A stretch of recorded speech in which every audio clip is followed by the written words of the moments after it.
Clap. All right. Well, thank you all so much for coming to our webinar today. This is the COVID-19 weekly meetup and check-in.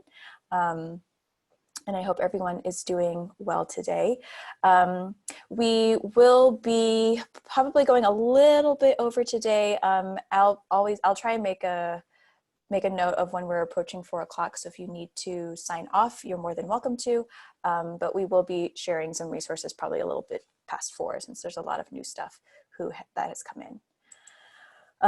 Today's agenda, we will be starting with our 3 deep breaths and take a little bit of time for meditation and calm. And then we'll be talking about managing your own mental health, some de-escalation and engagement discussion, connecting while distancing, going over reopening, and then talking about announcements and new resources.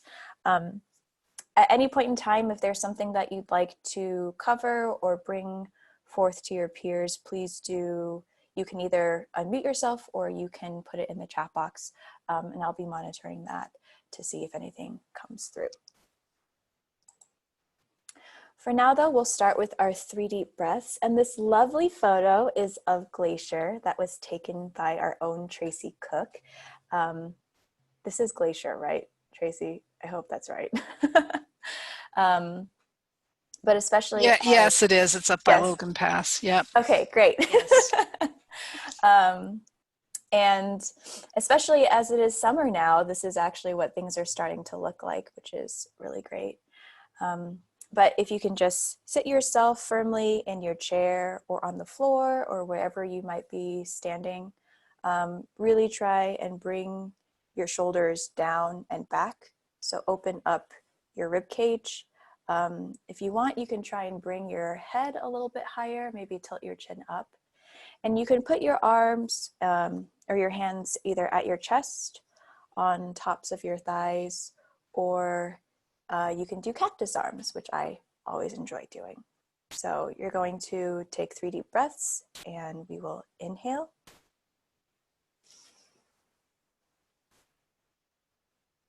Exhale.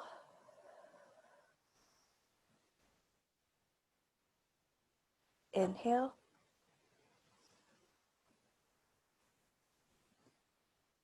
Exhale. Inhale. And exhale.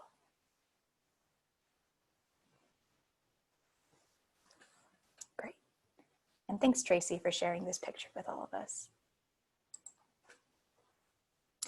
So the first thing that we'll be discussing is managing your mental health. And Tracy will be leading this discussion, but this is super important, especially in the tumultuous times that we find ourselves in today. So Tracy? Yeah. I noticed at the last couple of COVID-19 check-ins, all of us have kind of mentioned sort of the stress and anxiety, especially as you might be reopening, because it feels like you have to reinvent every single thing that you do. And that can actually be very stressful and very anxiety-inducing. So most of these are pretty standard, but I wanted to put them in here as a reminder, because I think particularly librarians, being service-oriented folks, you sometimes forget to take care of yourselves as you're trying to take care of your patrons. And the very first step in that process is actually to acknowledge that you feel stressed out and anxious. Sometimes people try to bypass this step. They try to kind of talk themselves out of it or logic their way out of it. But unfortunately, you're a lot smarter than that. And so by just saying and admitting that you feel stressed out or anxious about the state of the world, it really allows you to kind of take a deep breath and pause. And it's kind of more honest to yourself and to what's going on. And it's perfectly normal and human. There's a lot to be stressed out about in the world today. And it's also perfectly normal to kind of try and compare yourself to others and say, oh, a bunch of other people have it way worse than me. But the fact is, you probably are stressed and you are anxious, and that's okay. And it's okay to admit that. the rest of the steps on here are things I just kind of want to encourage you to remember, and I'm certainly trying to remember myself. Even if you may be someone who does not take breaks, do take breaks during this time. Even if it's just that you get up and you walk around the block, or you do the 3 deep breaths, whatever it is, do remember to take breaks, because you really are working hard, because you probably are building new routines, and there is just so much going on in the world. And you should definitely encourage others to do the same. Your colleagues or your staff, the people that you work with may also need that encouragement as well. And so I think it's very important for all of us to give ourselves that time in whatever way we can and whatever makes sense. And then these other things are just things that it's really easy to forget. I mean, a lot of us, when we're stressed out, we forget to breathe deeply. That's why Amelia always does the 3 deep breaths. I mean, thankfully, breathing is automatic, but a lot of times we breathe in our lungs and we don't actually put any oxygen in our bodies because we don't breathe all the way down to the belly. So don't forget to do those deep breaths. And as much as, I must admit, I've eaten a lot of milkshakes lately, I also try to remember my fruits and vegetables and eating healthy, because that really makes a difference. And exercise is critically important. There's a reason why the governor always had being able to go outside and exercise in each of the phases. And it is something that it's easy to not do, again, when you're feeling stress or anxiety. But if you can just kind of say to yourself, well, I'm just going to get up and I'm going to walk around the block. And if that's all I want to do, that's all I want to do. But sometimes by just doing that one step, you find that, I'm willing to go a little bit farther than that and get a little more exercise, and it always helps. And then, save time for the activities you enjoy. Try to do something you enjoy every single day. If you can't do it every day, make time to do it a few times a week at least, whatever it may be. If it's quilting or knitting or being outside, hiking, playing golf, whatever it is, be sure that at least a couple times a week you're doing something that you truly enjoy. And it's okay to do that. I mean, sometimes I think, especially with the global pandemic, you can feel like, oh, I should not do anything that I enjoy. But that's very much putting your oxygen mask on, and it allows you to be there for other people, which is kind of related to the practicing random acts of kindness. One of the things I found interesting when I was reviewing the different resources on this is how sometimes we make our anxiety and stress worse because we get caught in these stories and just sort of worst case scenario. And when you practice a random act of kindness, it takes you out of that cycle and you're thinking about others. And it also brings a smile to their face. So, bring a colleague chocolates if you're working together, or give them flowers, or send them a thank you email, whatever it is. When we think of others, it tends to kind of help take us out of ourselves and our own worries. And then that actually can help reduce the anxiety and stress as well. And then Amelia, under the mental health and COVID-19 resource, she has some great links there. She has mindfulness and meditation and just how to cope during stress. And she even has a link to one I thought was kind of interesting, which was called Untwist Your Thinking, which is about recognizing when you are kind of caught in that worry cycle and can recognize some keywords and get yourself out of that worry cycle. So it's kind of just things you probably already know, but we wanted to take the time to remind you. I don't know if anyone has any questions or anything you would like to share. Feel free to do so in the chat. And Kara had mentioned in the chat that mental health problems are pervasive, but they are often invisible. And some of us might feel ashamed of these feelings. It's okay to ask for help when these feelings are overwhelming, and there's nothing to be ashamed of. And that's a really good point, Kara. I think I remember reading something about how with mental health, sometimes people feel like they have to break first in order to justify, like, yes, I am truly feeling this bad, but that should never be the goal. It should never be the goal to get to a breaking point. Like the the idea of success is that you're able to recognize when things are getting tough and to stop things from getting to a breaking point. And that's not always possible, I know, but you know, the end goal is never to be like, yes, I can break, and then people will believe me when I'm experiencing these problems. And I think, you know, everyone wants to make sure that people are in a good place and healthy place. So, and Dehanza was saying mental health is just like having the flu, anemia. I wish it was more accepted culturally to have therapy, which is a really good point. And Beth says, I'm walking first thing in the morning and I'm picking up trash. That's a really great idea. It's an act of kindness, gives purpose to my walk, and makes me feel more comfortable taking it. That's a really good idea, Beth. Thanks for sharing. And I also want to highlight something that Tracy, actually you do, which has been super helpful, is when we meet, you oftentimes, you know, you always take time to check in with me and be like, how are you doing and how are you feeling? And you make explicit space to ask if I need a break or if I should take a break, and you encourage me to take a break, which is really, really nice. And it's really great. I mean, I think I would be able to say if I needed a break, and I'd be comfortable saying that to you, but it's really nice to have that space and be invited into it and to talk about it in that way. So, you know, for your coworkers, for people that you supervise, for anyone in your workplace, you know, sometimes it makes a difference just to create that specific space to talk about, do you need a break? It's totally fine if you need a break. Please take a break. So that's something that I really appreciate, and has made it a lot easier during those times when I am feeling low.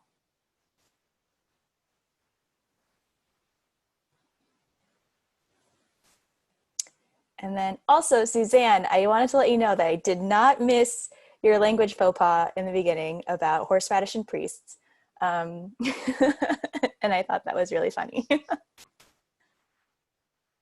Although I do disagree with you about the horseradish, because horseradish is delicious. You know, if you joined late, you can't always see the posts in the chat box, so you might have to tell the whole story. Oh, that's true. Yeah. Well, we were just talking about language mistakes, especially when you're learning foreign languages, and how easy it is sometimes to say really embarrassing things that you don't mean to. And so Suzanne had shared, I had a lot of language faux pas that entertained my Peace Corps host family in Poland.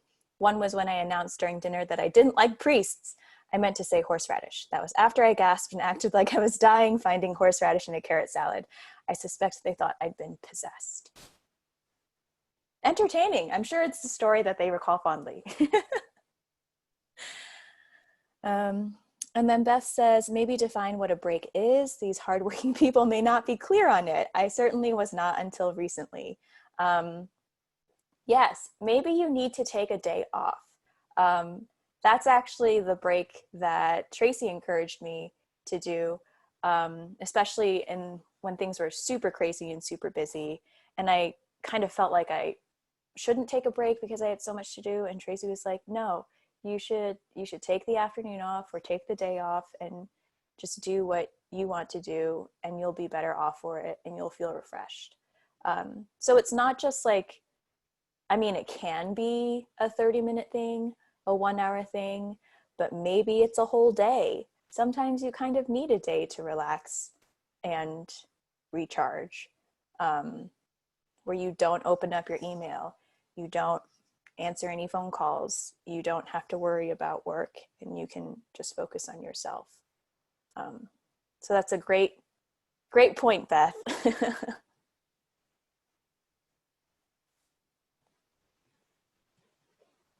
And then Fawn says, I believe in a mental health day. I have been encouraging this for years. Yes, and it really does do wonders. It really does recharge you. I felt a lot better after I took my break, and you feel re-energized. Debbie says, take comfort in having your other workers around caring about you. It is wonderful when others take the time to ask about your health. It has been extremely difficult for me during this pandemic not to have interactions with others. That's a really good point. And Joey says, turn off the TV. 24/7 news is too depressing. That is very true. It's sometimes good to just plug out, unplug. Is that the word? Yeah. Unplug, not plug out. Wow. And, you know, not pay attention to what's going on for just a little bit. And Fawn says, it's okay to say I need to reevaluate. And Beth says, it's truth about the news. Hashtag truth.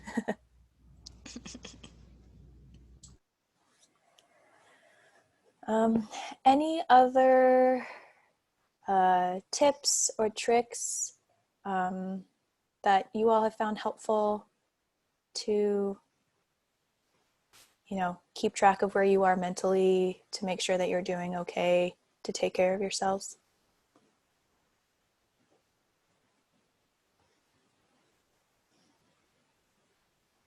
Laura said, do something creative. Yeah, art's oftentimes a great way to enter into that state of flow where you're not really thinking about things and you're really concentrated, which is great. Rhea says, set an alarm on your phone to ensure that you take breaks, which is really good, especially when you're very engrossed in a task. It can be easy to lose track of time.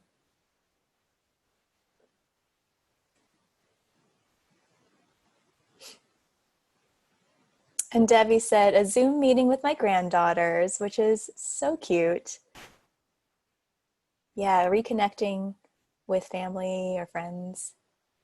Fawn said, we have a Wellness Wednesday once a month at our library. We did one last week outside by the ponds, which is great. Dawn says, I've been walking and working out to 80s and 90s VHS tapes. Oh my gosh, Dawn. I feel like we've talked about this in a different COVID meetup, but like the Jane Fonda workout videos, which I have really fond memories of. That was actually my first interaction or introduction to Jane Fonda, not as an actress, but as a workout instructor.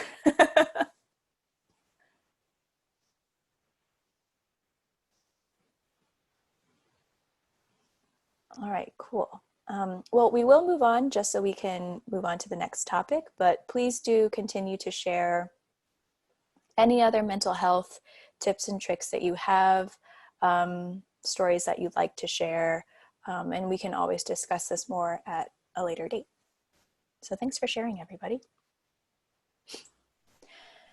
Next, we wanted to talk a little bit about de-escalation. We've noticed in some of the past COVID meetups, there's been a common thread of disgruntled patrons. And I think that's something that librarians often deal with in general, but particularly because this concerns public safety and public health. And unfortunately, certain policies have become more political. We wanted to go over some of these techniques to see if this might help alleviate some of those interactions and make them a little bit easier to deal with. So I believe, Pam, if you would like to talk about these techniques, that would be great. I'd be happy to. And it's something that there's like, 3-hour sessions and week-long sessions and long courses on this. So we're not going to be able to solve everything in the next 10, 15 minutes. But I just wanted to give you a couple of tips and things you might keep in mind. You might want to practice as a staff sometimes, because the more you practice, the easier it is to do some of these things. And I'm just going to start out with really safety. Your own personal safety is the thing to keep in mind, no matter what. If you have someone angry coming in and talking to you, you really just want to be aware of your surroundings and make sure you have a way that you can get away if you have to. I don't think it happens very often here, but it has happened other places, and you just need to don't get cornered in somewhere if you can avoid it. So that's the first thing to just keep in mind. Have your own safety in your head and be aware. But then the next thing, and we can't say it enough, is to breathe. And someone is angry and yelling at you, the temptation is to just jump right in and go right back and try to respond. And really, you need to just take a few seconds to wait and take a nice deep breath. It helps calm you down, and you don't get up to the same level that they're at. So that's why I put that on there of breathe is just so important. That's why we do it all the time in these meetings, and it comes up in everything that we recommend. Breathing can't be overstressed enough. It's too important. So have that in mind. Always be ready to just take a breath. And with the angry person or the upset person is still going to be there. But if you just take a breath for 30 seconds, you'll be okay. Then to keep in mind that a lot of people just want to vent and explain what's bothering them and just get it out. So if you can just listen, and that's one of the key points in any de-escalation thing that I have been to, is you need to listen, and you need to be actually listening actively. So you're not working on something else, just nodding your head saying, yeah, yeah, yeah. You want to put down anything you're doing. You want to focus on that person, and you want to encourage them to keep talking, because eventually they'll get everything out that they want to say. And if you can be really paying attention to them and focusing on what they're saying, then they start to feel that you are listening, you're understanding them, and it does help de-escalate things a little bit too. So then when you are finally ready to speak, and you don't need to speak while someone is venting to you, you can just keep nodding to encourage them. This is the one thing that goes against any other communication thing that I have talked about, is usually you want to match the energy level of the person you're talking to. You want to help them. You want to be as energetic as they are. This is the one time you don't. You want to try to put up a little barrier, a little wall to stop the escalation. So if they're angry and they're yelling and they're frustrated, you want to wait. And when you have a chance and you do start to speak, you want to speak really slowly, and you want to speak only as loudly as you need to for them to hear you, because that doesn't keep the energy levels rising and rising and rising in a situation like this, which doesn't help anybody. This helps bring it down to a more manageable level. And I used to do this with my kids, and parents probably have done this. If your child is yelling, yelling, yelling, if you start speaking really quietly, they tend to stop just so they can hear what you're saying. And it works in this situation also. The angry person, the yelling person, they're going to have to stop and listen so they can hear what you're saying. And they're going to want to hear what you're saying because they expect that you're going to be helping them. So the slowly and quietly thing, again, helps you stay calm, and it also helps de-escalate the situation a little bit. So that's something to practice. Just start speaking quietly. And it's really easy to get drawn in to try to answer their questions, try to respond to every point that they're raising and they're yelling about. But this is where you need to not try to do that. And as librarians, we want to answer people's questions. We want to come up with a solution all the time. And if that one doesn't work, we want to try to do another one. And we keep going on and on and on. This is a case where you want to just have a couple of responses, depending on the situation, but you want to just have a couple of responses, and you may end up saying the same thing over and over because that is the response you have. You don't need to come up with alternative solutions every time, for every point that the person raises. I was thinking about some situations. I was trying to come up with some situations that this might involve, and I was thinking, someone comes to your library and perhaps you already have the policy in place that you're asking people to wear masks, and this person does not want to wear the mask. So, and they're getting very upset that you won't let them in the library because they don't have a mask. So your response would, there's a couple of responses. One of them can be our policy, and you can draw from either your county health, your city health, your library board, whoever has this policy. That's our policy, and I can't let you in. And they're going to keep talking, and you just have to keep repeating that policy of, I can't let you in because we have this policy. And if you say the same thing over and over, eventually they can't come up with any more arguments. It sometimes helps too. I used to do that.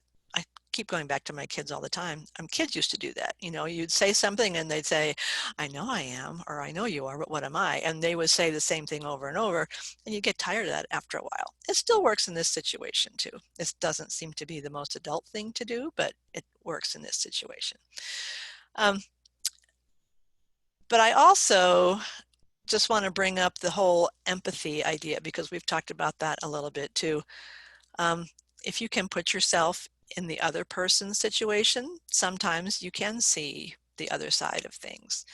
Empathy is a big topic these days, and that's something to keep in mind in the communication and de-escalation. If people feel like you understand their situation, it tends to help de-escalate a situation also. The important thing in this situation too is to focus on the issue and what is it they want and how can you help. And you can, then it becomes more of a team effort where they feel like you're working together. In the case of the masks and they can't come into the library, you know, you can say, what is it? What do you need? How can I help you? Can I go get your books for you? Can you wait out here while I go get them? That kind of thing. If you can come up with solutions, or you can ask, how can I help? What can I do to help? They might be able to come up with a solution, and you can work together on that. And I haven't had a chance to read all the chat that's going on here, so I hope there's some good stuff in there. But Yeah, I did see that you had put in the link to the WebJunction course, and I hope everyone Mhm. is familiar with WebJunction, because this course of dealing with angry patrons is a really good one. It has lots of good suggestions and tips, and there's a worksheet in there about answering open-ended questions so that you get more information, and you can start a dialogue. So those are some of the basic tips. I would suggest too, if you have a chance, you know, if you have some staff at your library, you might want to take 15 minutes or half an hour sometime when the library is closed, just to kind of to role play on some of these things. And one of you be the angry patron and the other one practice your responses. Because the more you practice, the more comfortable you are when the real situation comes up, because that's very helpful. It's hard to do that the first time you know you're supposed to do this, but you can't unless you've practiced it. It's difficult to do it. Until you practice a lot, then it's a lot easier. So I would suggest some practice, some role play. Awesome. Thanks, Pam. You And bet. there are a couple of comments from Dahanza. I learned the other day that breathing in and out through your mouth like you're using a straw helps calm you down even more. So that's a really good Ooh, idea. it is. Joey said offering an option for curbside service, which is really great. Yeah, if that's what Exactly. they want, like they just want to go in and get their book, and that's easily solved and you can get that for them. Laura said, sometimes I find that if another employee says the same thing to the angry person that I just said to them, they accept it. Apparently, it makes a difference if two people are saying it instead of just one. That's exactly right too. If you have enough, you can go get another staff person. You say, okay, I can't help you, but let me go get my colleague or whoever, and they come back and they will probably say the same thing, because you have, I hope, already agreed on these are our policies, these are our steps. And if someone else says it, then they start to see that, oh yeah, that is the thing. And it's not just this person being difficult, this staff person not trying to be cooperative. It's the way things are.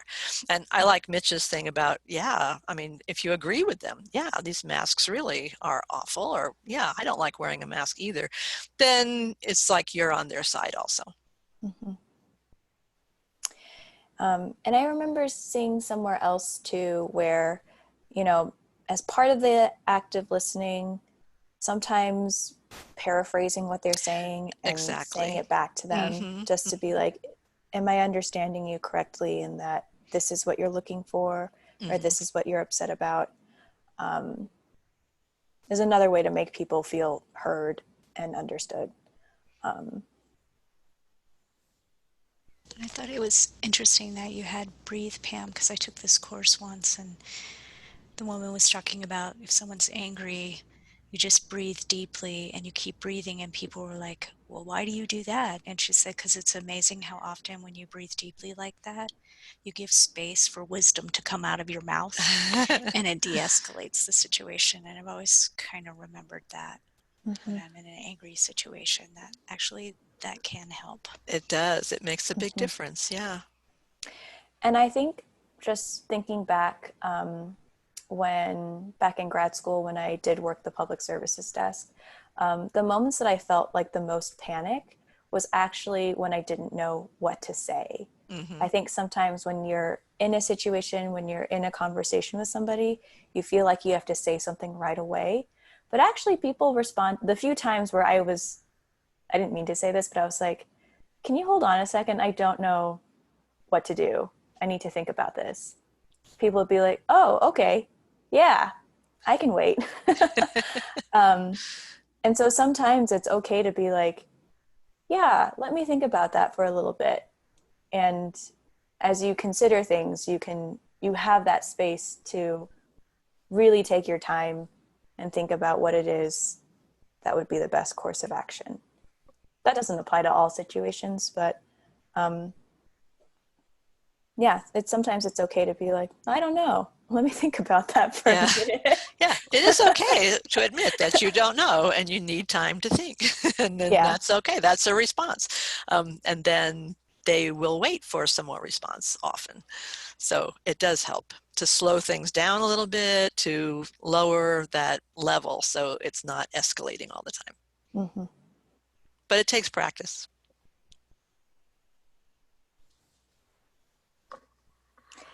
Any comments from anybody, or have there been specific situations that you all have found yourselves in recently, or also just more generally too?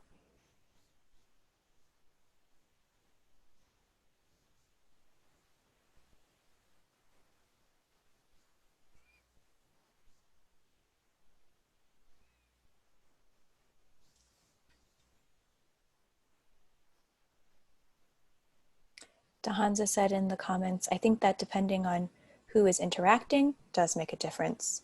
Definitely. Yeah. Sometimes one Sometimes. personality works better than another, and there's Oh, another yeah. better person. It's true. Yep. And Dehanza said, I've noticed that some people respond better to others. Beth said, we aren't accepting donations of books, and that is hard to explain to people. Oh, I could see that being a tough one. Mm-hmm. Yeah, that would be a tough one, but it's still okay, our policy is, or for now, for the safety of everybody, or whatever reason you have. And that's an important thing. If you can give a reason why something, and not just, no, I don't want to do this, or no, we're not doing it. But if you have a reason of, this is why we're not doing it, people a lot of times are more accepting of those explanations too. It's not because you just made that decision now. It's like, this has been decided for this reason.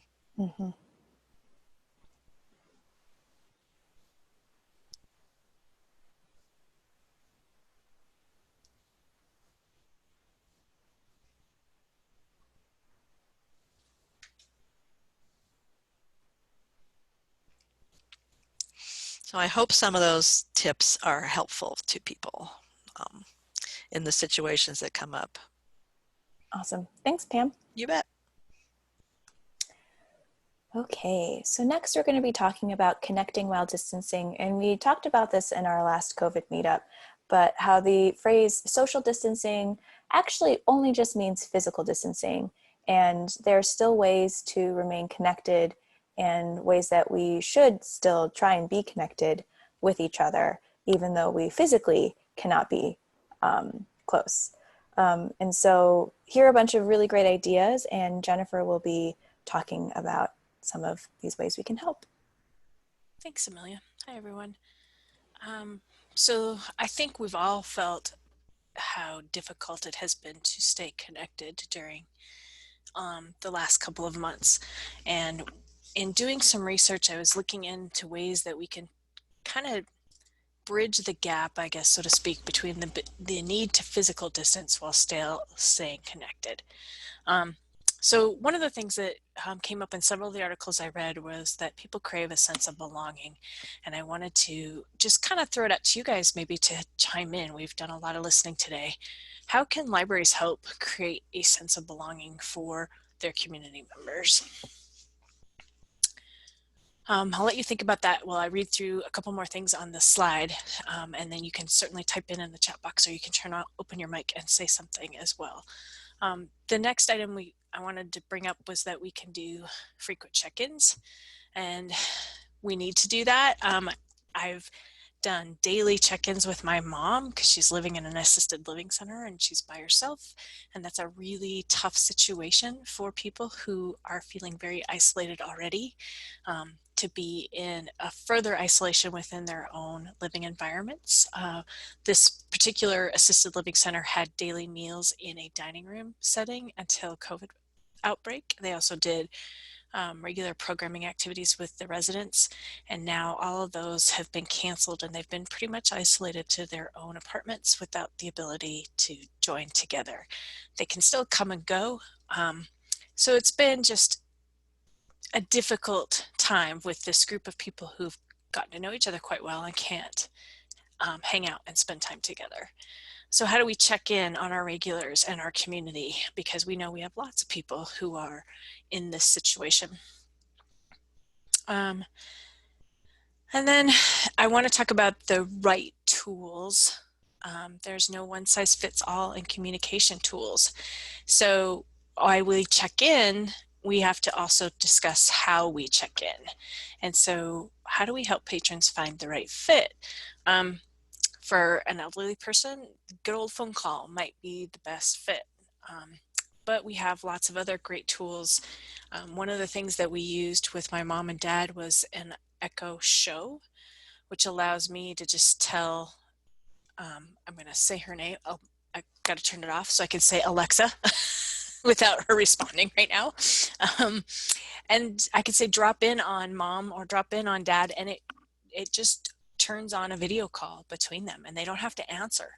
And with my dad, who couldn't use his hands before he passed away, that was a great tool. I could at least see him, have contact with him. He was in a nursing home and couldn't have visitors, but I could drop in on him in that way. So sometimes finding the right tool is more important than even just encouraging people to communicate. So I'm going to stop talking right now. I see that Amelia's putting links in the chat for me, which is great. But I'd like to ask you guys, what have you done so far to help create a sense of belonging in your community, or to check in on your regulars or your community members, or to help them find the tool that fits? Because I think you guys probably have more to share than I can offer.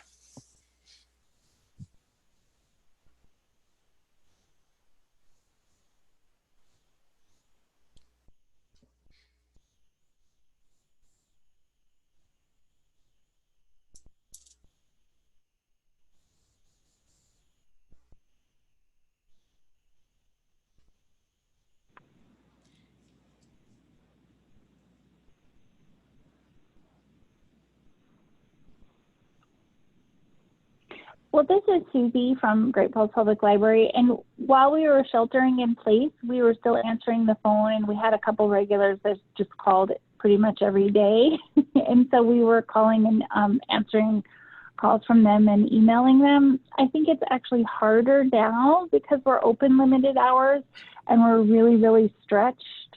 So while we're still trying to take time with people, we're all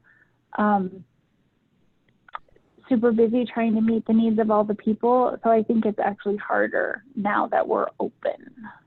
That's a great point, Susie. I hadn't thought about that. And it's still really important to do because some of those folks are probably not coming in yet for various reasons.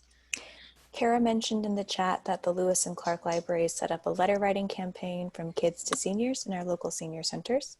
And then Joey and Whitefish said, we have made phone calls to many of our elderly patrons or sent out a postcard just to remind them that we are thinking of them and missing them. And then Crystal said Missoula Public Library did the letter writing campaign for seniors too. Starla said, I go to the grocery store and visit my way through, greeting people by name and asking how they're doing and telling them to let me know if they need anything from the library. That little personal touch right there, Starla, is a great example, especially in our smaller towns. That's awesome.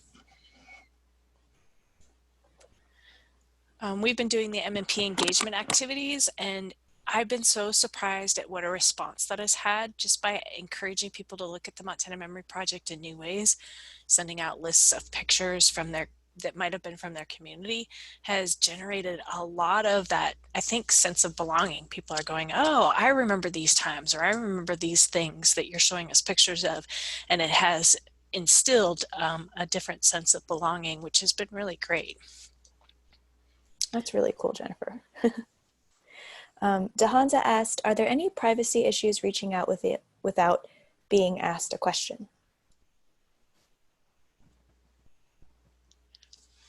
Dehanza, my personal feeling on this, and maybe Tracy or Suzanne or Pam will have a different response, is that if these are people you know and you connect with on a daily basis and you're thinking about them, I don't think reaching out is a bad thing.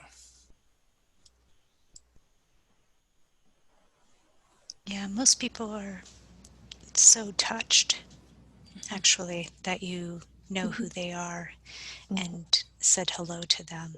I think especially in these times, but even in times when we're not in a pandemic, I think when you recognize someone from the library and you say hello, it kind of it lets them know you care, and they actually really appreciate that. So I think if you're just And there really greeting are, someone, go ahead, yeah. Jenny.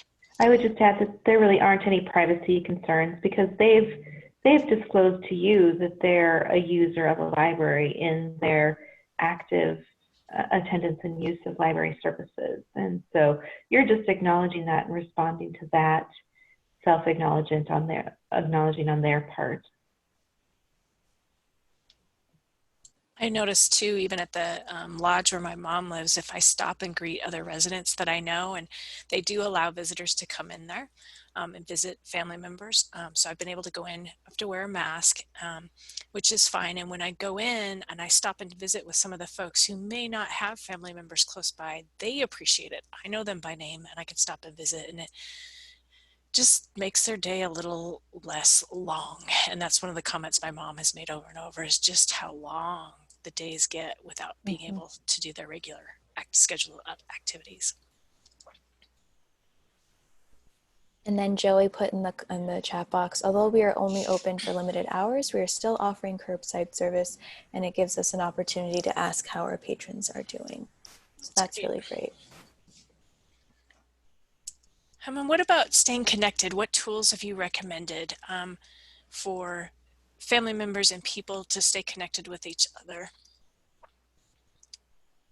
Because maybe you'll teach us about one we didn't know about. Like I said, I used the Echo Show and it worked great with my parents, the Amazon Show, but there's Facebook, there's Messenger, and there is Zoom, which Debbie mentioned she'd used with her grandkids to stay connected in that earlier conversation we were having. And I feel like there's probably a bunch of other tools out there. And sometimes just making a recommendation can make all the difference to our patrons.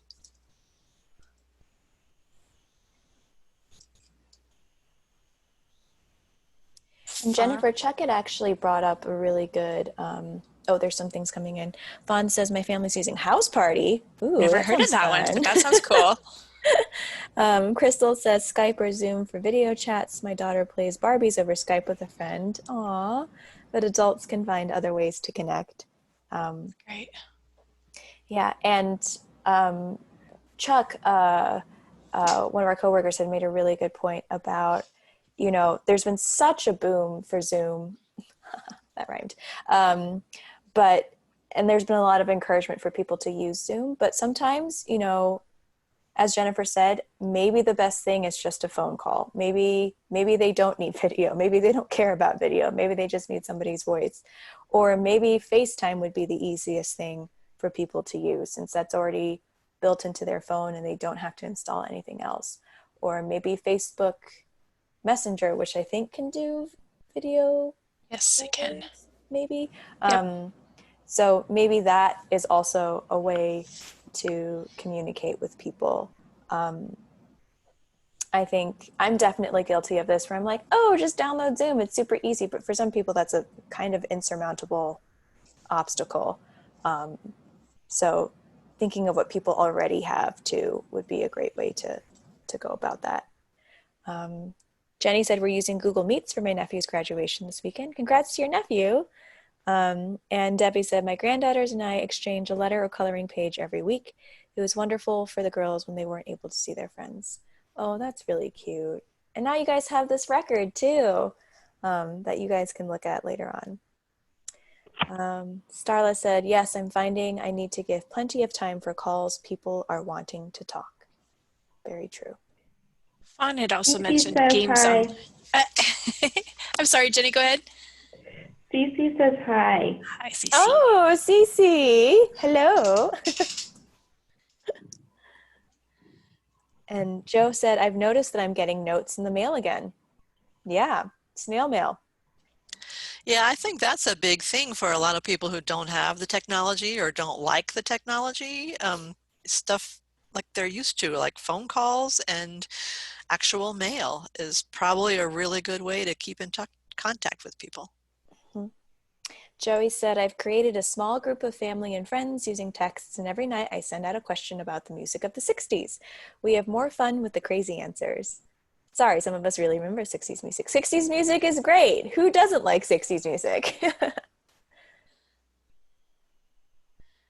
So, There yeah, was one you that's skipped something. up there that I just wanted to point out. Fawn had mentioned that they're doing games online with several family members, which is great too. Oh, yeah, that's awesome. So with all of these great technology answers, it's really easy to forget that not everybody has the same access to technology or the same skill set with technology to feel really comfortable with it. And so talking about how we make those connections with family and friends without tech is also really important. And so simple things like board games, puzzles, crafts, dinners, gardens, and go. What else do you got? Things that you can encourage patrons to do with small groups of close family who they're already spending time with, or friends maybe that they are allowing into their homes to stay connected. We went out and looked at my niece's garden the last week, and it was 3 generations of us, which I thought was really fun. My mom, my sister, and her daughter. So Kara said that she and I have been no contact bartering. That is very true.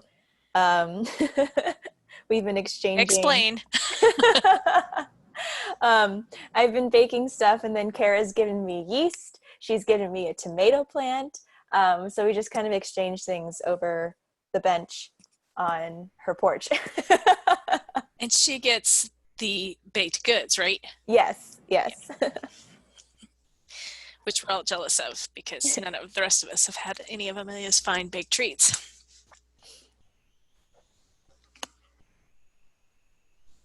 Crystal says walking around their neighborhoods or short hikes with friends, especially as the weather's nice.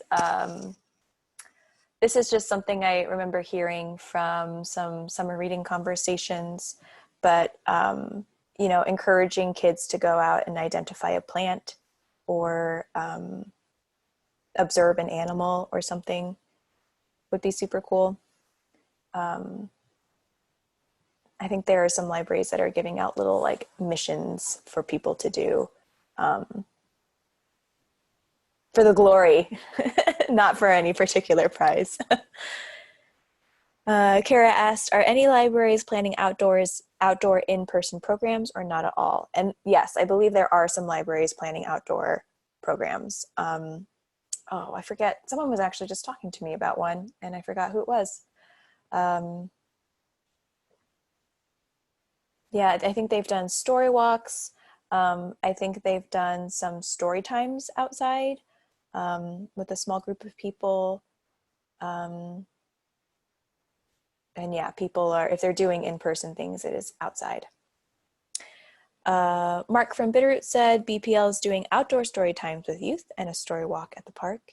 And Joey said we are creating an outside story path for kids. So the last thing I had on this slide were some of the references, and I wanted to point out that Amelia already put all these in the chat box, but one of them was specifically pointed to working from home and remote employees, that last one there. And I think that's important to keep in mind. A lot of us are still working from home, including all of your lovely state library employees. So While libraries are slowly opening and you're going back to some of that routine, we are also still either part-time or full-time from home. So it is a really good idea for you to keep that in mind and how to connect with your fellow staff members or employees. And Starla said, I have some patrons asking for a support group on the lawn. I'm definitely open to the idea, but the weather has not been helpful. Yes, I heard somewhere that like, was it Butte or Deer Lodge? Someplace got snow in the past couple of days, Butte which and was Anaconda, I believe. kind of crazy. I think both of them did. Butte had a lot of snow. Oh man. I saw some Deer Lodge pictures, yeah. Oh my gosh. That's crazy. Also, Jenny did just post for your outdoor adventures, fieldguide.mt.gov. And yes, if anyone does want to identify plants or animals or fungi or all sorts of other biological things, the field guides are a really great resource to explore. And there's pictures and you can see where each thing lives and their habitat. So if you want to get down and dirty out in nature, you can take a field guide with you and take a look at what's out there. Oh my gosh, DeHanza, Butte got 6 inches of snow and Walkerville got 1 foot.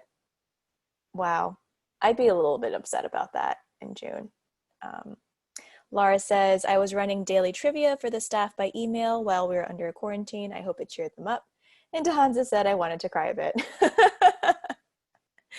And Crystal said, Laura, it did cheer us up, so that's great. And Joey said, well, we won't be searching for the Finn treasure chest anymore,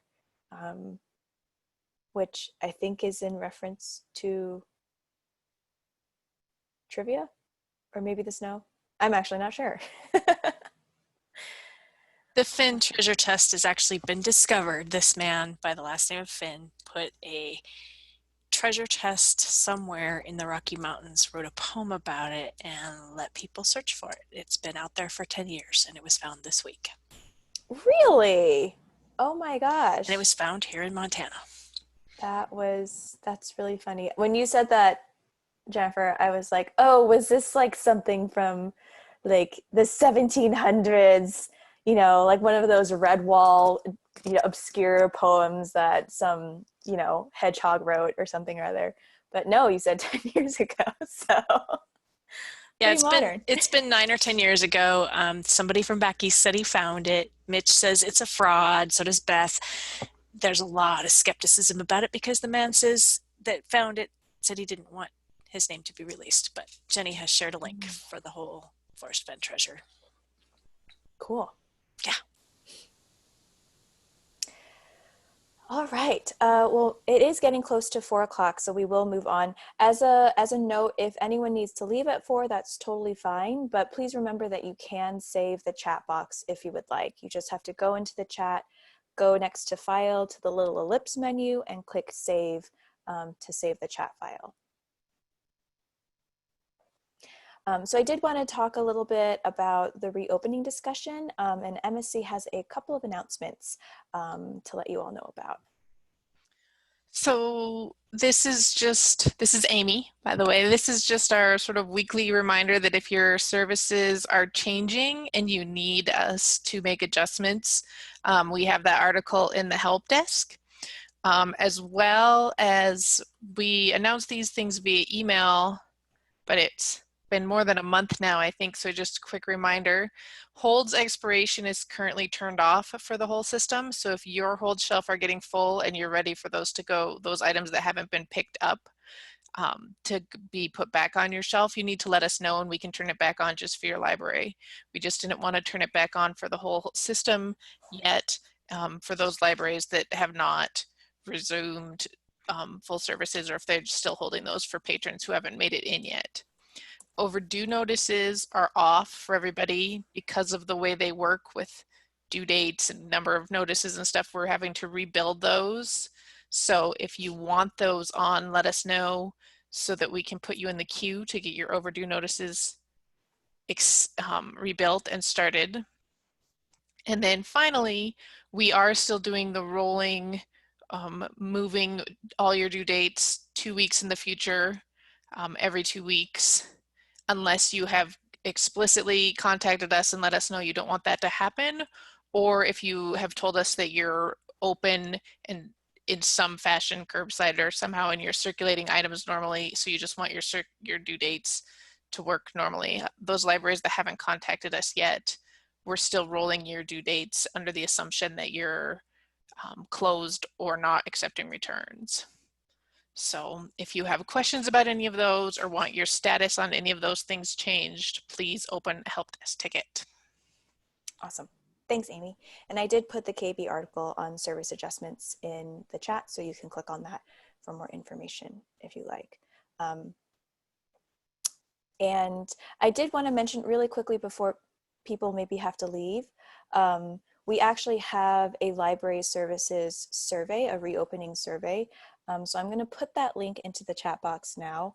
It's the survey123.arcgis.com link. And so this will help us give an accurate report on which libraries have reopened and what their reopening status is. So whether you're still doing curbside or if your building is physically open. So if you all could fill that out, that will help us give an updated map, and then people can see what people are doing. And Starlight, yes, I believe this is the same link that Tracy had sent out to library directors. So this is just a reminder. And Jenny said that the survey map is linked from the MSL homepage. So if you're curious about that and want to see the status of other libraries, you can look at the map from there. And Tracy, was there anything else I missed about that survey, or anything else they need to know about that survey? Hopefully not. No, you are good, and I will post that link so people can see it. We did create a dashboard so you can see at a glance the status of different Montana libraries, because I know, especially as libraries were closing or reopening or in different states, I would get calls from library directors, and this little dashboard can kind of give you a snapshot at a glance of who's open, who has restrictions, and what kinds of restrictions they have. And then Awesome. on our end, state library staff are checking that data on a regular basis and following up with libraries who have asked for assistance. Perfect. So thank Thanks, you Tracy. for announcing that, Amelia. Appreciate Yeah, it. of course. Now to go back, if there are any questions about reopening, just wondering if there's an increase in out-of-town visitors, are there changes in patron behavior, any new issues or questions that you'd like to bring for discussion, feel free to mention those. And no worries if there aren't two, we can always move on.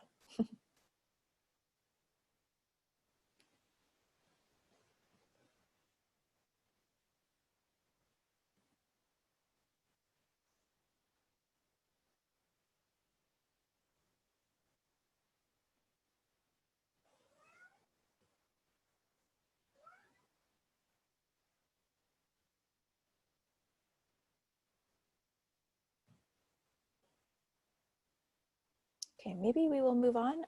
Again, if you do have something you'd like to bring up, please do let us know. So in terms of new resources, I wanted to let you know that there are some new resources in the COVID guides. So in the general resources guide, National Geographic has actually released a bunch of professional development courses for geoliteracy. So if you're interested in learning more about this, if you want some new ideas for programming around geoliteracy, you can take a look at these courses from National Geographic. I do believe some of them are a little bit more focused towards teachers as opposed to librarians, but I think some of the curriculum can be altered pretty easily for libraries to use. So here is the National Geographic link.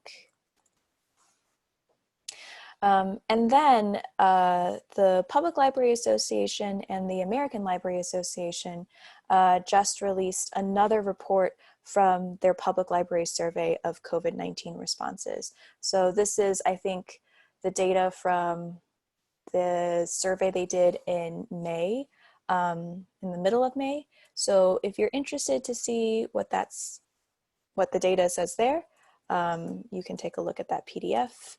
So COVID-19 survey. Starla mentioned we are getting some out-of-state visitors. They've been very nice so far. The locals are fed up with restrictions, so we are having a few minor issues, which is a little unfortunate. And Debbie says, has there been anything posted about backing off of the governor's open Montana orders? We are planning to come to Montana in July and wondered if there is any chatter about it. I have not heard anything, Debbie, but if anyone else has, please do let us know.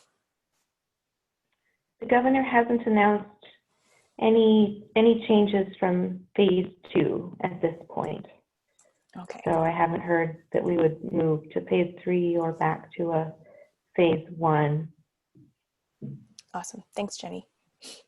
And then another resource is the Realm project homepage. So if you remember, Realm is the reopening archives, libraries, and museums research project. So ALA with IMLS is working with a research group called Battelle to see how COVID can be transmitted through library materials, as well as issues around reopening and approaching things from a research-based perspective. So this homepage will give you updates on what the project is about, what they're researching, and is probably where they will be announcing their conclusions. They are still in process of their research right now. So they haven't released anything so far, and but they'll be updating things on this page in the future. So it's a good idea to bookmark this and check back later on. And then also Joe sent a couple of resources and I've put these in the reopening guide. Niche Academy has posted some reopening tutorials. So these are free. You can, I think, take a look at them. You can post them on your library's website, and they cover a lot of different topics. So how to apply for loans and the Paycheck Protection Program, talking about the census, accessing suicide and prevention hotline resources. I'm just kind of reading down the list of tutorials that they have on here. So you can take a look at this, and then I'm also including the project information link. They had a webinar about the origins of this project and what they were trying to do. So if you'd like to find out more, you can take a look there. And then I have some other resources. Oh yeah, this is Joe. I'll just add in that they're also, you can become a contributor to that page if you have information to share or would like to create a tutorial. That webinar kind of explains how that works. They're inviting, all the content has been created by librarians. Awesome, thanks, Joe. And then I also would like to include the summer reading discussion thread. I have been posting resources from CSLP, from other state libraries, et cetera, into this discussion thread. You can click follow and you'll get an email every time someone posts something new. But there's a social media toolkit that uses CSLP graphics and information. The Iowa State Library has released this great Google Doc with summer reading activity ideas, with particular ideas for virtual and asynchronous activities. So there's a whole list of like make and take, take and make activities and craft ideas and ways that you can do them online. So you can check that out. And then there's also some paper reading log templates from the Library of Michigan, State Library of Michigan. So the PDFs are available as well as the Word documents if you'd like to switch out some of the logos and change anything around. There's also an anti-racism reading list and resources discussion thread. So this includes, let me put this into the reading lists, into the chat box. So these includes resources that I sent on Wired last week, I believe, but also things that people have been sending me through library listservs and are really good food for thought, especially with Black Lives Matter and all the protests that are happening right now. So feel free to contribute more, start a discussion, or post anything into that forum thread, and you can access that all right there. And then the Alzheimer's Association has really, really ramped up their virtual programming. So let me put that in. And they have been sending me their updated programming schedule each month, and I've been posting that into that discussion thread there. So again, for all of these, you can click follow and you'll get an email notification anytime something is posted in there. But if you're looking for virtual programming, the Alzheimer's Association is a really, really great resource organization to partner with, and they are more than happy to partner with libraries, so feel free to reach out to them. And then lastly, the Montana Comics at BiblioBoard resource. BiblioBoard has given us a free version of their comics repository until August 31st. And so if you just click on, I've included the link to the repository in this discussion thread, but you can access it anywhere in Montana, as many people at a time, and there's no holds and no waiting lists. So you can just read directly online, or you can download the app and read on your phone. So also at this discussion thread, there is a flyer/poster template. So you can switch out the logos for your library's logo and change some of the language around, but there is a Montana Comics logo that you can use to create your own publicity as well if you'd like to spread the word. So those are just some new resources that we've included and put into the MSL community forum. As always, anyone is welcome to contribute and post anything and share anything. And I will continue to put anything that I find in there. And then Pam asked, has anyone linked the comics on their library website?